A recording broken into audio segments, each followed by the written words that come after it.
Bonjour encore une fois à toutes et à tous.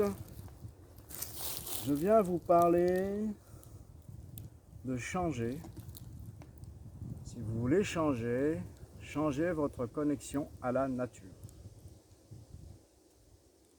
Je suis désolé par la dernière vidéo où le son était très moyen. J'espère que celui-ci sera mieux. Il y a un peu de vent, j'ai pas de micro. J'en avais un, je ne sais pas où il est passé, donc ça veut dire que je dois faire 100. Je ressens depuis longtemps beaucoup de choses que l'on me dit et que je dois transcrire. Et donc le thème aujourd'hui de cette vidéo, c'est de changer. Pour changer, changez votre connexion à la nature. Pour changer, changez votre connexion à la nature, ça veut dire que vous avez en vous des perceptions avec les 5 sens, mais aussi avec les 7 sens principaux suprasensoriels et d'autres. Mais les principaux sont déjà très très importants. Il y a le clair ressenti qui passe par les deux mains, par les cellules du corps aussi, quand on est bien à l'écoute du corps, par la peau, par les oreilles, par le cœur. Il y a plusieurs façons de faire, de pratiquer. Il y a aussi le canal de médiumnité qui lui est ancré dans le ciel et dans la terre. Tous les canaux de perception suprasensorielle partent de la pinéale ou sont connectés de façon centrale à la pinéale. Il y a la clairvoyance, il y a la clairaudience, il y a qui est à deux aussi, un sur chaque oreille. Il y a la clair-saveur, savoir goûter les goûts du monde invisible. La clair-olfaction, ce sont les odeurs du monde invisible. La clairaudience, ce sont les mots, les bruits, les sons du monde invisible. Et pour bien comprendre ce qui se passe dans la connexion à la nature, c'est important de reconnaître ces sens-là, pour certains plus que d'autres. Tout dépend les gens, tout dépend les âmes. Et d'aller, disons, dans le silence intérieur pour être capable d'être à l'écoute de ces phénomènes-là qui sont extrêmement courants en fait pour tous les humains.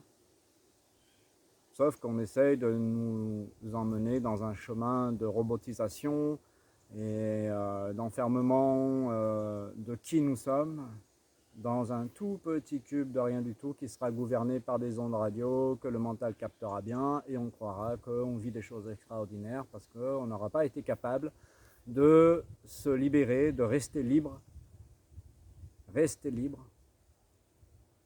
pour vraiment être qui nous sommes, qui vous êtes, dans votre amour, dans votre joie. On me dit qu'il faut que je me présente. Donc, je m'appelle Jérôme de mon prénom, David de mon nom. J'ai eu petit à petit dans ma vie la découverte de mes perceptions. Ça a duré très longtemps, hein. Ça fait plus de 30 ans que ça parle et que je comprends des choses et que j'avance. J'ai pratiqué l'écoute de la nature beaucoup, sans savoir ce que je faisais vraiment à l'époque. Je vivais dans la nature, beaucoup. Je ressentais des fois que j'avais envie de danser, je me disais c'est bizarre. J'avais rencontré des gens que mon père aurait nommé d'Uluberlu, qui sont vraiment des gens qui sont très connectés à la nature et qui vivaient dans des tipis, dans la nature, en France quelque part, et qui savaient que les lutins dansaient et amenaient la danse comme une forme de thérapie. Alors je me disais, bah tiens, c'est peut-être les lutins qui me font danser. D'autres fois, j'ai senti d'autres choses. Mais à l'époque, je ne connaissais pas. Je vous parle de ça il y a 25 ans. Hein. Et ça m'a donné des étalonnages, en fait. Le plus important pour pratiquer l'écoute de la nature, le dialogue avec le vivant, avec les arbres, avec les animaux, avec tous les êtres vivants.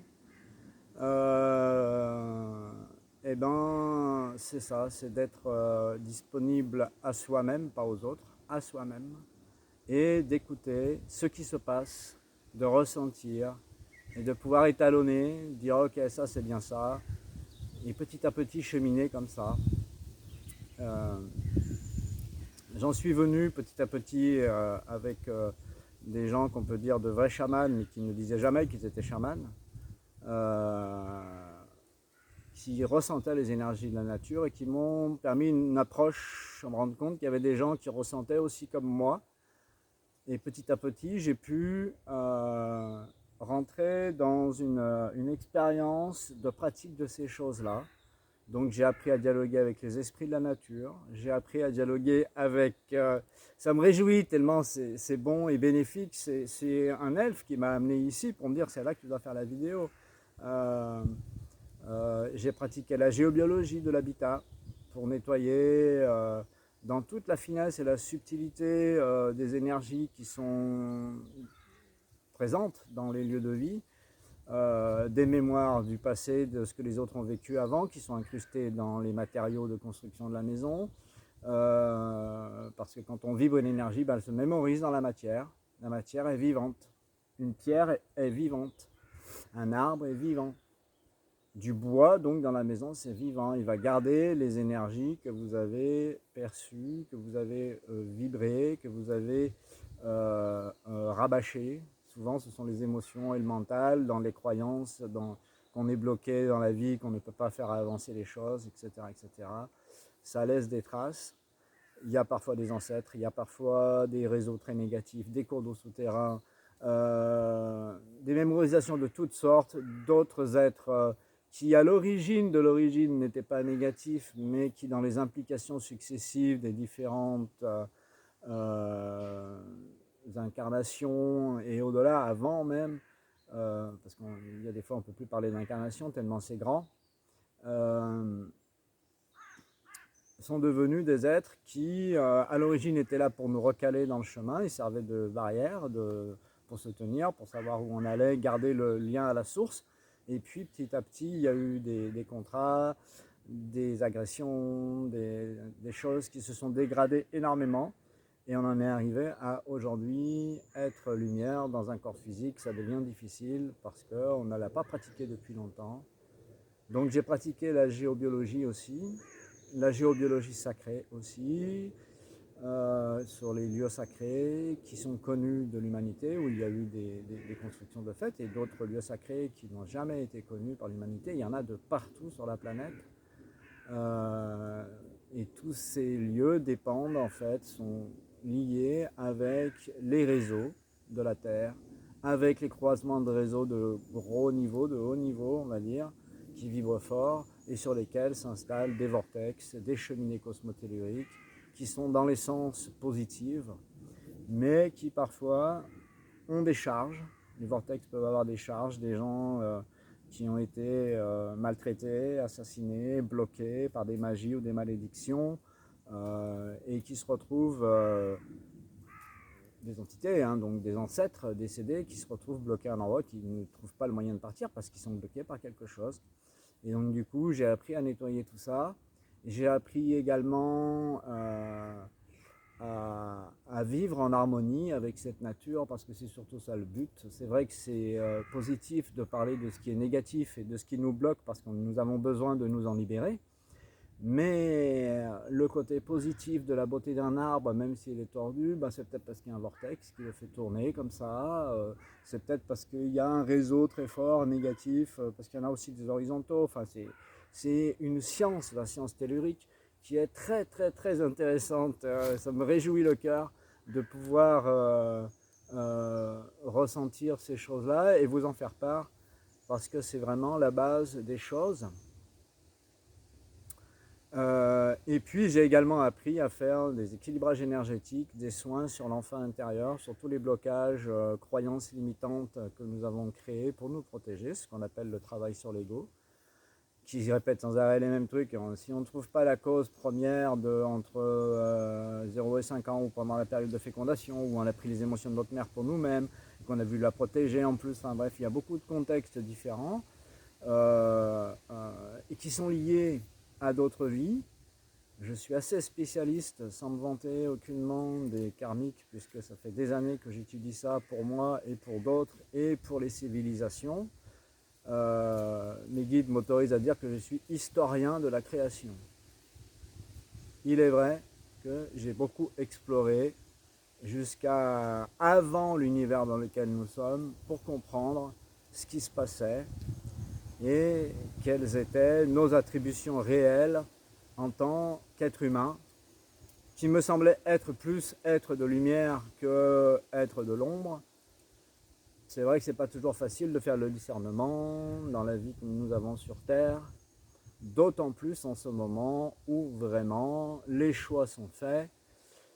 Ceux qui veulent rester obtus et enfermer la matière, l'emprisonner et s'emprisonner avec, c'est leur choix. Ceux qui ont trouvé la liberté de l'être, la liberté de la vie, ou qui sont en chemin pour ça et que se dépatouillent comme ils peuvent pour y arriver, eh bien tant mieux. C'est là que la connexion avec la nature arrive. C'est-à-dire qu'il est très très important de comprendre que vous êtes nature, que vous êtes un élément de la vie, un élément de la nature, un élément de la cohérence avec le vivant, un élément de la création et un être de lumière de la source qui a choisi de vivre beaucoup de rôles différents pour se bonifier dans le sens de retrouver cette source dans un corps physique. C'était le plan du départ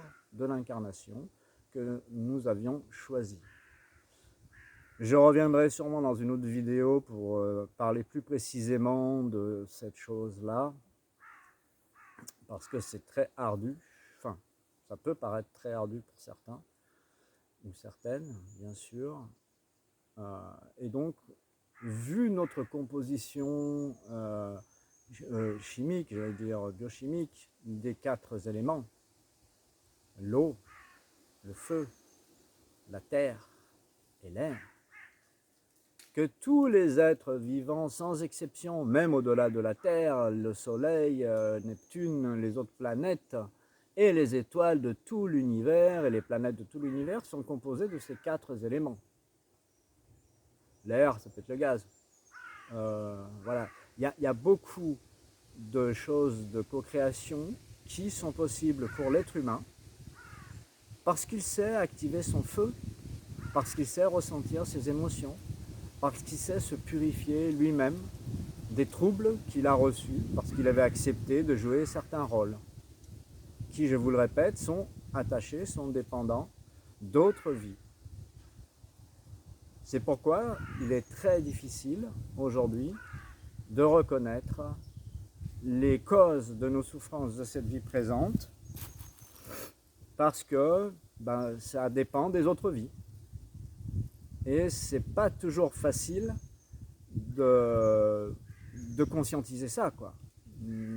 Parce que si l'être humain ne devient pas réellement qui il est, c'est-à-dire n'accepte pas la cause de ses souffrances qu'il croit être, parce que son père était trop dur avec lui, ou que lui il était trop gentil, etc., etc., il va passer à côté de l'information.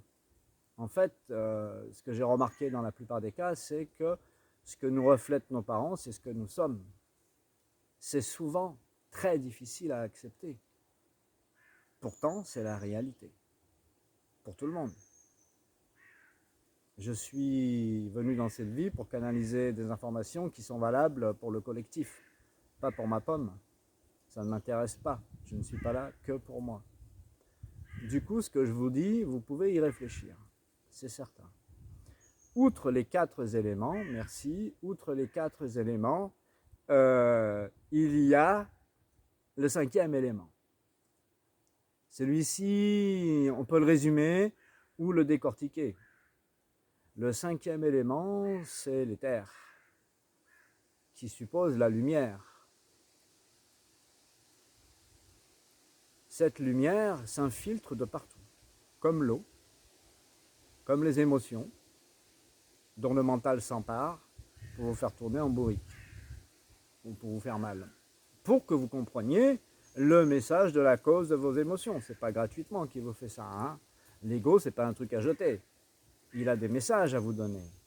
C'est un vrai ami. Si vous savez entendre ce qu'il vous dit, élargir votre vision, votre esprit, le laisser s'expanser et vous donner les différentes ramifications dans lesquelles vous pouvez trouver les réponses. Si vous voulez devenir un objet, un jouet du transhumanisme que valorisent certains, vous ne verrez jamais qui vous êtes. C'est impossible. Donc tous ces êtres vivants, que ce soit les arbres, les oiseaux, les renards, les poules, les micro-organismes, les planètes, les soleils, tous, nous sommes faits de la même façon. Si vous prenez conscience que vous êtes en dialogue avec ceux qui sont autour de vous, même s'ils ne parlent pas des mots que vous pouvez entendre avec vos oreilles, ils parlent. Ils donnent beaucoup d'informations sous forme d'énergie. C'est un langage, un vrai langage. C'est celui que vous connaissez dans votre âme. C'est celui que vous connaissez depuis des éons de temps. Et que vous vous devez de reconnecter, de réentendre, de ressentir à nouveau cette énergie de vie qui émane de tous les êtres vivants. C'est très important d'être libre et de se permettre d'accepter d'être un être vivant parmi d'autres êtres vivants qui n'ont pas le même langage, apparemment, parce que vous savez aussi parler avec l'énergie. Quand vos émotions émanent de vous, si vous êtes en face de quelqu'un de sensible et qu'il entend, qui comprend ce que vous émanez, qui discerne la texture énergétique de ce qui sort de vous, il va vous dire aujourd'hui tu as de la peine. Prendre des exemples simples, hein, parce qu'on peut aller carrément direct au but si on est affûté, si on a l'habitude, si la personne a de l'expérience et expérimente souvent. Mais il va vous dire tu as de la peine, ou tu es en colère, ou oh tu es joyeux aujourd'hui. Toutes ces choses-là sont un langage. Le langage primordial de la vie, c'est celui-ci. Ça n'est pas de savoir parler une langue ou d'être raciste vis-à-vis de certains. Ça n'a aucune importance pour la lumière. Ça n'existe même pas. Ça fait partie de la création du rêve que nous avons mis en place. J'y viens. Que nous avons mis en place depuis des éons de temps. Beaucoup d'entre vous, hommes ou femmes, avaient créé cette progression-là avec l'intention de vous incarner, être lumière de la source dans un corps de chair. Et vous faites tous partie, il n'y a pas d'exception à ce rôle-là. Peut-être vous n'y arriverez pas tous dans cette vie présente. Mais ce que la lumière demande, c'est que ceux qui sont capables, qui ont envie, qui ressentent que c'est le bon chemin, le fassent. Il n'y a plus à attendre, c'est maintenant. Dans les jours, les semaines, les mois qui viennent, vous devez absolument ouvrir votre cœur et laisser votre passé. Tout ce qui est dans le mental, c'est du passé.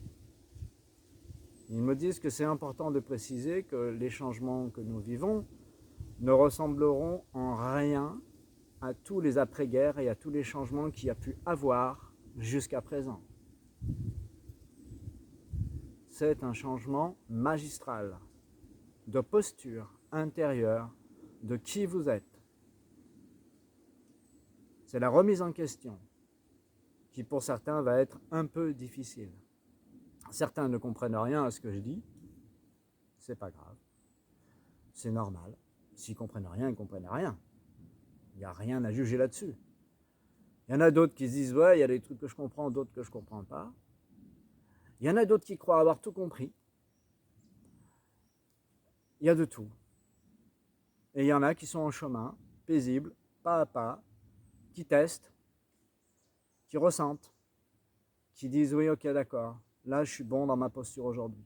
Qu'est-ce que je ressens de positif pour moi aujourd'hui? Qu'est-ce que j'ai envie de vivre aujourd'hui qui est positif pour moi? Si vous avez pris ce chemin, vous êtes dans la bonne voie. Ça, c'est certain. Certain. C'est le plus important. Obéir n'a aucune importance. Si ça ne vient pas de votre fort intérieur, ça ne vaut zéro. Rien du tout. Absolument rien. Comme dirait Toto. Voilà. Je pense que là, déjà, vous pouvez vous dire qu'il y a quelque chose de plus que sérieux à prendre avec le sourire et avec la détente, parce que si vous vous stressez, vous n'irez nulle part, à part dans les peurs. Et ça, c'est le truc magistral qu'on veut tous nous faire gober et qu'il est absolument nécessaire d'éviter totalement pour que votre mental soit en paix et se calme. Accepte d'être un élément de la nature et pas un super gros intellectuel qui croit qu'il a tout compris sans bouger son cul de son bureau. C'est en vivant les choses, en acceptant de les ressentir, en acceptant d'être amoureux et puis que l'autre ne veuille plus, et en acceptant de comprendre quelle est la cause de ce mal-être. Il a le droit de ne plus vouloir, peu importe ses raisons, même si vous avez les preuves par A plus B, et vous pouvez vous douter que j'en ai fait des recherches par rapport aux femmes que j'ai aimées pour comprendre ce qui se passait. Il n'y a rien à comprendre. Il est libre, elle est libre de dire stop, ça ne me convient plus, sans avoir besoin d'expliquer pourquoi. S'il y a un dialogue, c'est préférable, c'est plus riche, ça permet de comprendre des choses si nous sommes prêts à les comprendre. Si nous sommes encore effrayés de perdre quelqu'un alors que personne ne nous appartient, là c'est raté. C'est raté un moment. C'est juste que il faut un petit peu de temps pour accepter, pour comprendre que je suis encore dépendant de maman ou de papa, suivant si on a une fille ou un garçon, quoi. Ça dépend, voilà, après rentrer dans l'analyse profonde là, comme ça, c'est pas le but. Le but, c'est de parler de la nature et de votre place dans la nature. Vous êtes nature sur Terre, vous êtes des êtres de la nature, vous êtes composés de ces mêmes éléments et vous vivez avec le vent qui permet à votre esprit de se clarifier, qui fait partie de vos attributs dans votre respiration, qui permet au sang de se régénérer.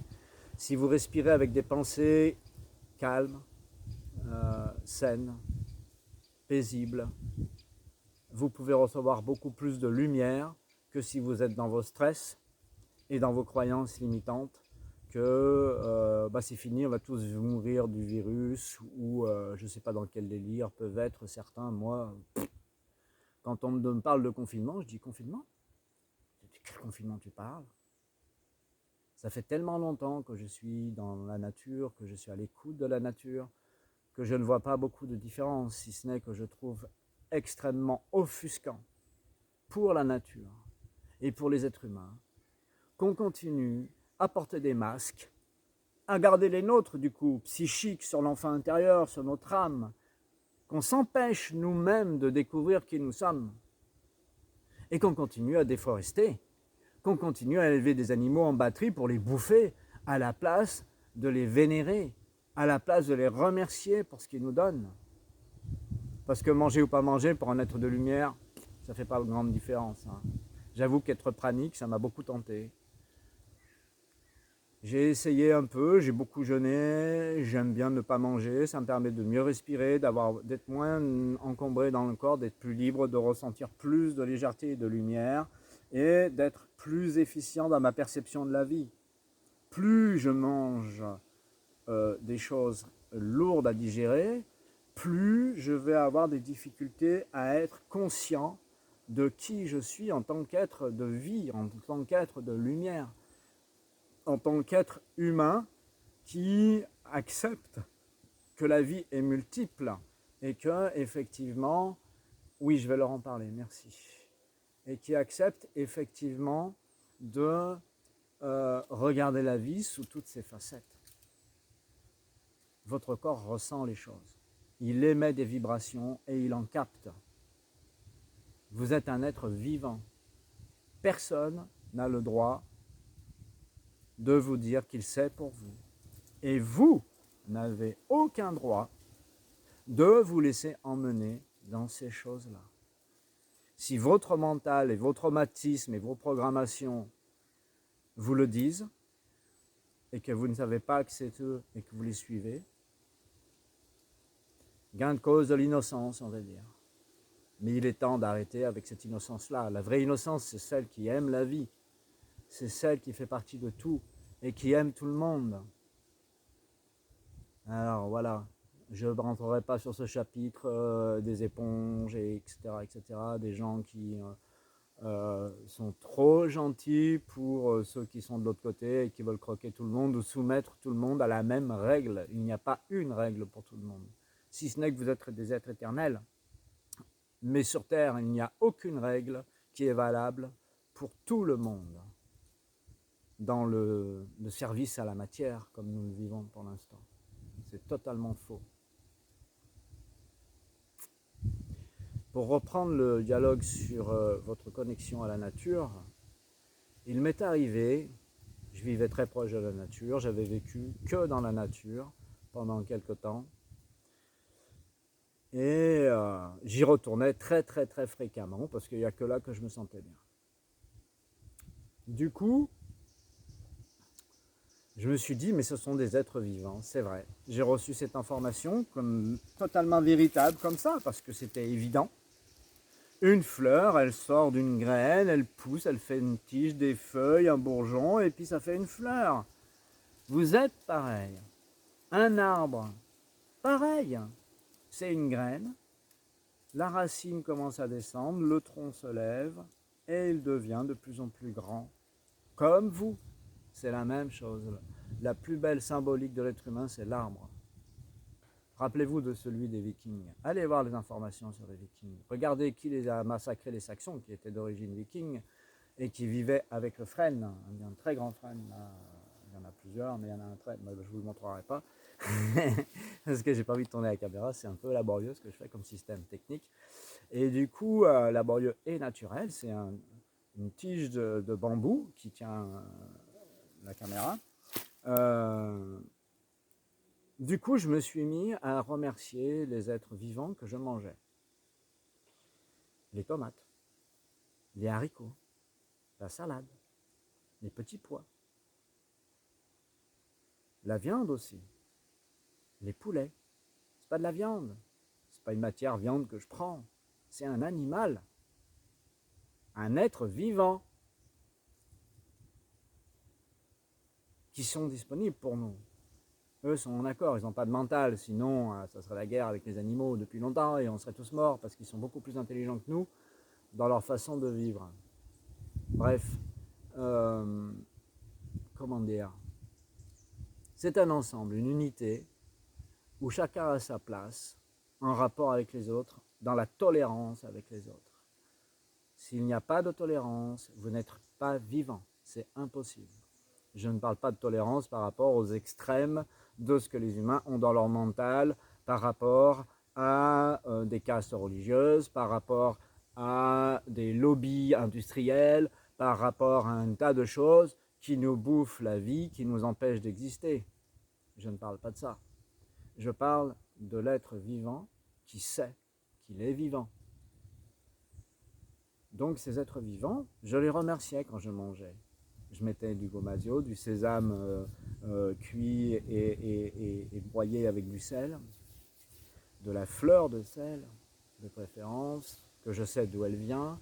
Les animaux, j'achetais que de la viande où je savais d'où ils venaient, etc. Et je me suis aperçu très rapidement que je me retrouvais dans une abondance de vie autre que celle que la matière me donnait. C'est-à-dire que je me retrouvais dans une abondance de vie, de la vie énergétique, de la vie de l'âme des végétaux, eux, ce sont des âmes groupes, hein, c'est pas, ils n'ont pas une identité propre, mais ils ont la même identité du coup, eux. Et cette énergie qu'ils donnent avec les éléments qui les composent deviennent vivants, si vous parlez comme ça. C'est-à-dire que l'eau qui est dans la tomate va activer son énergie de vie. Les minéraux qui sont dans la tomate vont activer, l'élémentaire, vont activer leur énergie de vie. Pareil pour leur feu, pareil pour leur air. Tout est vivant. Si vous parlez et que vous les remerciez pour l'abondance qu'ils vous donnent, vous leur redonnez vie quelque part, puisqu'ils ont été élevés parfois, même, ça marche même pour la nourriture industrielle, hein, je parle. Hein. C'est votre connexion à la vie est un miracle en fait, parce que vous permettez à la vie de circuler et de reprendre vie. Quand les tomates, elles ont été, je prends l'exemple des tomates, ça peut être des aubergines, ça peut être ce que vous voulez, ça peut être un veau, ça peut être un poulet, ça peut être un lapin, c'est pas le problème. Un sanglier qui a été assassiné parfois, parce qu'il y a parfois des chasseurs pardon, qui savent programmer la mort, tuer la mort en disant je t'aime, mais là j'ai besoin de manger, donc voilà. Euh, comprenez ce que je dis? C'est très important. Vous êtes connecté à la vie. La mort n'existe pas. On l'a inventée depuis longtemps.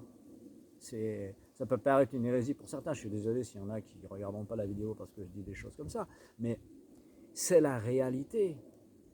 Nous sommes des êtres vivants qui avons une connaissance de tout. Sauf qu'on va nous faire croire qu'il faut aller à l'école pour avoir la connaissance. Or, à l'école, on ne nous enseigne pas la connaissance.